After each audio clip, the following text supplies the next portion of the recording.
An update for you now. Idaho City is digging itself out of a water crisis after heavy rainfall left its treatment plant full of mud and unable to filter water out to people who live and work there. The city is working to restore service, but they shut off water for part of the community until they can do so. Several businesses and the Basin School District are closed both today and tomorrow. Aspen Shumpert spoke to city officials about what happened. The perfect storm of heavy rainfall and wildfire aftermath left Idaho City without any clean water. Thursday, city officials and volunteers hand cleaned their water facility to get it up and running again.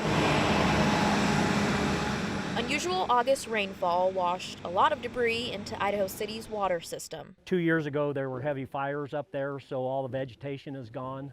So with the heavy rain, it washed a lot of silt and clays into our source water. Water from the creek entering their system, but the debris coming with it just clogged everything up. Very dark chocolate milk with floating debris on the top. Idaho City Mayor Kenny Everhart says the backup made it impossible for their system to filter any of the water coming in, forcing him to shut off water access for about 30 Idaho City households and several businesses. It was one thing we could do to keep the majority of the town still supplied with water. The local volunteer fire station had about 50 extra cases of bottled water they put out for residents. People don't have something clean to drink. Thank you so much. No problem. The biggest worry for longtime resident Tina Smith.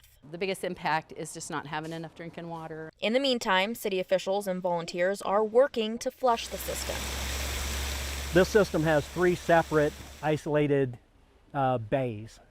It's filled with specific sand for filtrating water.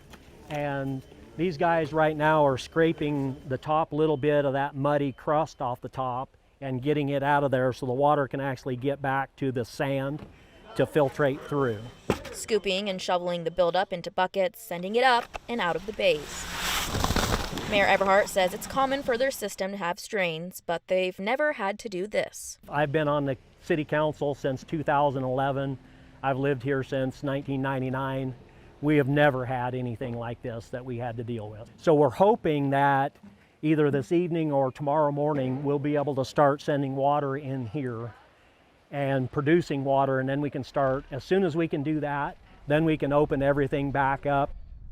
Additionally, there's also a huge water tank behind City Hall that residents can use to fill up any jugs if needed before water gets restored. They're bringing in water tonight and hopefully getting that out to residents by the earliest of Friday morning. Additionally, Mayor Everhart says this is a small system, a smaller facility than one you would find in Boise. It has limitations, but they have received a grant from the Department of Environmental Quality to get some upgrades to their systems, including adding more and larger pre-filters to catch some of that debris before it gets into their system, something that should prevent something like this happening again. Reporting in Idaho City, I'm Aspen Shumpert, Idaho's News Channel 7.